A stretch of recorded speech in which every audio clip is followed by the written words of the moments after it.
Hello दोस्तों, एक नई कहानी के साथ मैं फिर से हाजिर हूँ। कहानी थोड़ी सी रोमांटिक है। आशा करती हूँ आपको कहानी पसंद आएगी और पसंद आए तो लाइक ज़रूर कर दीजिएगा और चैनल पर पहली बार आए हैं तो चैनल को सब्सक्राइब ज़रूर कर लेना।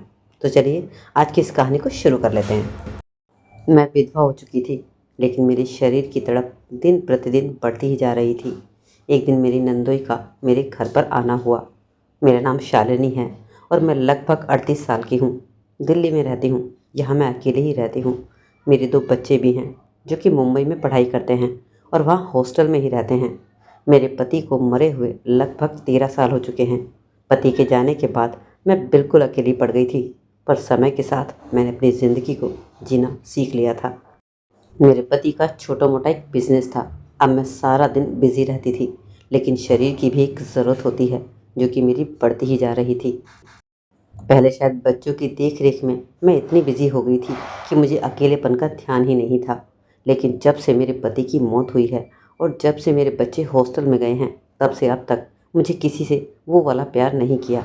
लेकिन फिर एक दिन ऐसा आया कि जो मुझे प्यार मिला, शायद ही वह मुझे पहले मिला हो। जो बात मैं आपको बताने जा रही हूँ, उन दिनों सर्दियों के दिन थे। मेरी जो ननद थी वह पटना में रहती थी। उसका मेरे पास कॉल आया। उसने बातों ही बातों में मुझे बताया कि उसके पति विकास को यहाँ दिल्ली आना है काम के सिलसिले में। मेरी नंदोई का कॉस्मेटिक का बिजनेस है। इसी वजह से वह दिल्ली के सदर बाज़ार में कुछ कॉस्मेटिक खरीदने आ रहे थे। मेरी ननद ने बताया कि वह 2 दिन हमारे यहीं पर रुकने वाले हैं। मेरी ननद मेरे पति से छोटी है। मेरी नंदोई की उम्र भी लगभग मेरे ही आसपास ही होगी। एक हफ्ते के बाद वह दिन आया जब मेरे नंदोई दिल्ली पहुंच चुके थे। मैंने उन्हें लेने के लिए एयरपोर्ट पर गाड़ी भी भेज दी, लेकिन तभी उनका कॉल आया कि मुझे अभी थोड़ा काम है और मैं शाम को ही आ पाऊँगा। तो मैंने अपने ड्राइवर को समझा दिया कि नंदोई जी को जो भी काम हो वह सारा दिन उनके साथ रहे, ताकि वह अपना बिजनेस का काम आसानी से कर पाएँ। लगभग 6 बजे के आसपास मेरे नंदोई घर पर वापस आ गए। जैसे ही वे गाड़ी से उतरे, उन्हें देखते ही मैं तो दंग रह गई। इससे पहले भी उन्हें मैं कई बार देख चुकी थी, लेकिन आज जो मेरी नज़र थी देखने की, उन्हें दूसरी ही थी। 6 फीट भारी लंबा बॉडी, जो भी लड़कियों से देख ले वे उसकी दीवानी सी हो जाए। मेरा हाल भी कुछ ऐसा ही हो गया था, लेकिन मैंने अपने ऊपर कंट्रोल कर लिया। फिर नंदोई जी मेरे पास आए, मुझे नमस्ते किया और हमने प्यार से एक दूसरे को गले भी लगाया। मैंने नंदोई जी को आते ही नाश्ता भी करवाया और फिर कहा कि वह फ्रेश हो जाएं। करीब आधे घंटे बाद फ्रेश होकर वह कमरे से बाहर आए तो वह शॉर्ट्स में थे। उनकी छाती बनियान फाड़ के बाहर आ रही थी। उनके हाथों के डोले मुझे साफ नज़र आ रहे थे और टांगे भी बिल्कुल शेप में थी। ऐसी बॉडी वाले बंदे बहुत ही कम ही मिलते हैं। हम दोनों थोड़ी देर बैठे रहे और बातें की। उन्होंने मुझे अपना सामान भी दिखाया जो वे दिल्ली सदर बाज़ार से खरीद कर लेकर आए थे। उन्होंने मुझे बताया कि वह कल भी सामान के लिए जाने वाले हैं। मैंने उनसे अपनी ननद का हालचाल भी पूछा। हम दोनों 4 साल बाद मिल रहे थे, तो बातों ही बातों में समय कैसे निकल गया पता ही नहीं चला। मैंने नौकर को बुलाकर खाना भी बनवा दिया और फिर हम दोनों ने ही बैठकर रात का खाना भी खा लिया। खाना खाने के बाद नंदोई जी अपने कमरे में चले गए और मैं अपने काम में बिजी हो गई। लगभग रात के 11 बज रहे थे। सब नौकर भी जा चुके थे। घर में सिर्फ हम दोनों ही अकेले थे। मुझे लगा नंदोई जी थक चुके होंगे और सो चुके होंगे। मैंने भी अपने कमरे में जाकर कपड़े बदलकर नाइटी पहन ली। फिर शीशे के सामने खड़ी होकर अपने आप को मैं देखने लगी। मैं अपने शरीर को निहार रही थी। अचानक तभी दरवाजे पर किसी ने खटखटाया। मैंने दरवाज़ा खोला तो देखा सामने नंदोई जी खड़े थे। जैसे ही नंदोई जी ने मुझे देखा, मैं उनकी आंखों में एक अलग ही चमक महसूस कर रही थी। शायद मेरे बदन को नाइटी में देखकर एकदम से दंग रह गए थे। कुछ देर बाद बोले, माफ़ करना भाभी, मुझे नींद नहीं आ रही थी तो सोचा आपके साथ बैठकर कुछ बातें ही कर लूं। अगर आप सोना चाहती हो तो कोई बात नहीं, हम कल बात कर लेंगे।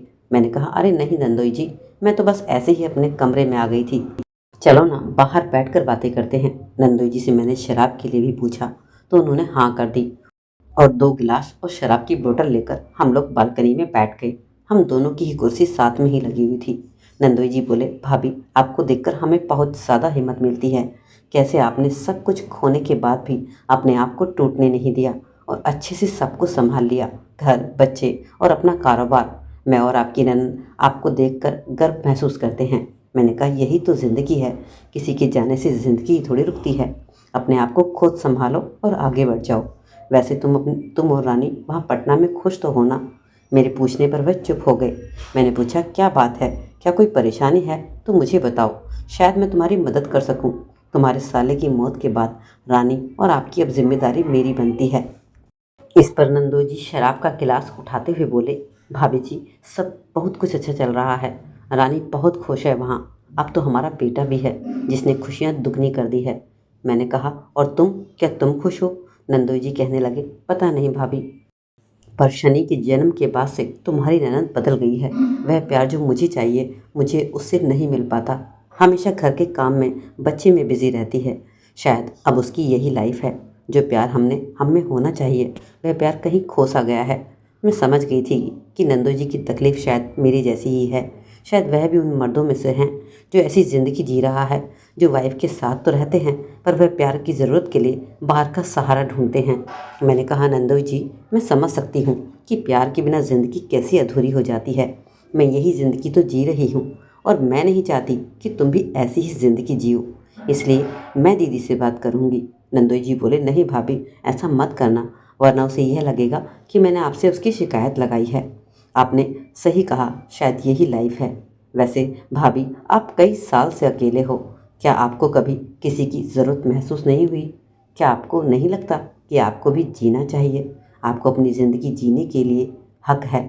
वह प्यार आपको भी तो चाहिए। अब चुप रहने की बारी मेरी थी। थोड़ी देर में चुप भी रही। मैं बाद में बोली, नंदोई जी, कमी तो बहुत महसूस होती है। 13 साल से अधूरी ज़िंदगी जी रही हूँ। सब कुछ है मेरे पास आज, पर फिर भी अकेली हूँ। नंदोई जी बोले, भाभी, अगर आप बुरा ना मानो तो मैं पूछ सकता हूँ कि भैया के जाने के बाद आपने कभी किसी के साथ प्यार नहीं किया? मैं बोली, नहीं नंदोई जी, समाज और जिम्मेदारी के डर से कभी हिम्मत ही नहीं हुई। नंदोई जी बोले, क्या आपका मन नहीं करता? आपको पूरा हक है खुश रहने का और अपनी ज़रूरत को पूरा करने का। डर कैसा? इस बात के बाद हम दोनों के बीच एक खामोशी सी छा गई। मैं कुछ नहीं बोली। करीब लगभग 10 मिनट के बाद मुझे अपने हाथ पर नंदोई जी के हाथ का होने का एहसास हुआ। मैंने कोई प्रतिक्रिया नहीं दी। मुझे मेरी ननद का ख्याल आया और मैं हाथ को छुड़ाकर वहाँ से उठ गई और अपने कमरे में आकर कुंडी लगा ली। मेरी धड़कनें तेज हो चुकी थी। कुछ देर बाद दरवाजे पर फिर से खटखटाहट हुई। मैं समझ गई थी कि वह नंदोई जी ही हैं, लेकिन कुछ सेकंड के बाद मैंने दरवाज़ा खोल दिया। वह बाहर खड़े थे। माफ़ करना भाभी, मैं आपका दिल दुखाना नहीं चाहता था। पता नहीं कैसे मैंने ये सब कह दिया। आप मुझे माफ़ कर दीजिए। वह बोल ही रहा था कि मैं अचानक से उनके सीने से चिपक गई और उसे प्यार करने लगी। शायद मेरी अचानक हरकत से वह हैरान था, लेकिन कुछ पल बाद वह मुझे प्यार करने लगा। फिर वह मुझे बेड पर ले गया और हम दोनों ने वह सारी हदें पार कर दी जो हमें नहीं करनी चाहिए थी। दोस्तों, यह रिश्ते बहुत नाजुक होते हैं। कुछ पल के सुख के लिए रिश्तों की बलि चढ़ जाती है और वही गलती हम दोनों से हुई थी। 13 साल बाद सुकून की नींद मिली थी मुझे। उसके बाद नंदू जी 3 दिन तक और मेरे साथ रहे। हमने जम के बातें की और प्यार भी किया। 3 दिन बाद जब नंदू जी वापस चले गए तो मेरा पूरा पूरा बहुत बुरा हाल हो गया था, पर शायद यही ज़िंदगी है। उस दिन के बाद नंदोई और मैं अक्सर आपस में बातें करने लगे। मौका मिलता तो हम बाहर भी मिल लेते थे। आज भी हम इतना करीब हैं जितना 2 साल पहले थे। दोस्तों, आशा करती हूँ आपको मेरी ये कहानी पसंद आई होगी। अच्छी लगी तो लाइक कर दीजिए।